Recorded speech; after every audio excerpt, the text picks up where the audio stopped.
So one of the things that that I look at when I see your moving audiences platform or the LMX platform, which is an equivalent of an ad exchange, if I were to really call it for the digital out of home media.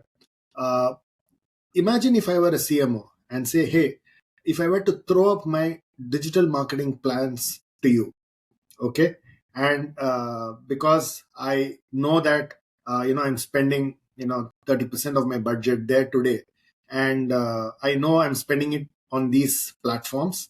I know I can do all kinds of targeting, and therefore I'm able to take that up and throw it up in your platform, okay, and then say, hey, now give me the incremental context, reach, and experience.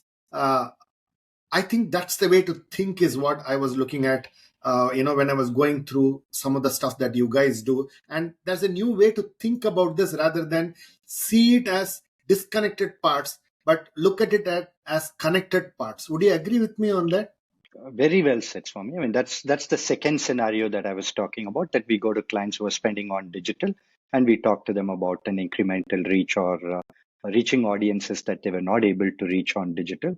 And yes, we would have to do some studies around that to prove it. So we've published extensively. We did a couple of efforts. One was with the trade associations in Singapore called AAMS and MSAP in the Philippines. We got together and we've published about 12 or 13 case studies to describe what happens when such a digital plan gets extended, right? And slowly it's an education process that we do brand lift studies to see with and without what is the impact, etc. So there's a lot of research that's going behind it to show the efficacy of that approach. But yes, I would love to meet that client and I would love to take that challenge on and see how we could solve it for them.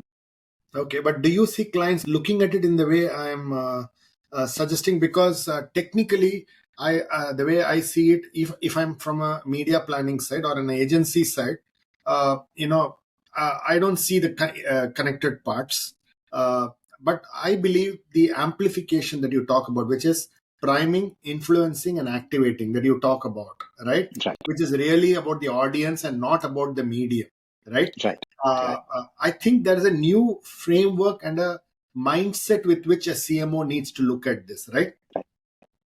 And Swami, I have some good news in a sense that otherwise we wouldn't be alive and we wouldn't have reached where we are as started in Singapore, and now we are pretty much present in every continent, including Latin America, Africa, Australia, Japan. I mean, obviously APAC.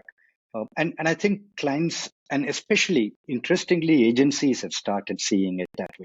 And there is a reason behind it, right? So, and again, I could be short for saying some things, but I'll go ahead and say it, right? You look at the agency world, if everything flows into one platform, I think the business is doomed. The agency has historically said what they are strong at is negotiating with the bulk buying that they do in media. But that's not the story anymore. Now they have to become a bit more consultative, a bit more intelligent in their media plans. And so by definition, they do not want one or two or three players taking 30% each. So they do want that fragmentation for their role to play a major role in the decision making. So I think the agencies have started recognizing it. And that's why what they do is they start building their own platforms. So with our platform as the core. So we've done extensive work with Group M in multiple markets, including India. We've done work with Denso in Africa. We've done work with IPG in Mexico. So I think some of these agencies in certain markets have said, listen, I want to think omni-channel. I want to think in a certain way where we need this data to be part of our digital planning. And we want to look at it as a priming, influencing and activating model, right? I think that is starting. And that's, some of these are public references where they've said they are starting to go down that path. Now, there is also another interesting side to it, that even the digital players, and these are questions I asked Trade Desk as a PE multiple of 512 or something when I looked at it last. right? Always say, listen, there has to be a motivation for the industry, right? And if 70% of money is flowing through digital, what else can they automate? So they go after connected TV and they go after connected digital screens. So I think there is a natural progression that whether it is an agency or the existing digital players, they've started going down this path. The only question that I'm not able to put a finger on the pulse of it is, will this transition move in a steady, 10 to 20% migration phase, which is what we kind of put into our business plan?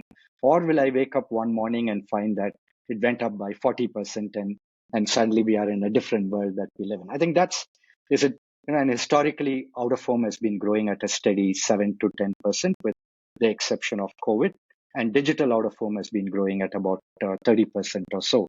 So I think there is definitely scope for this to flick a switch, but if you ask me, it is going in that direction.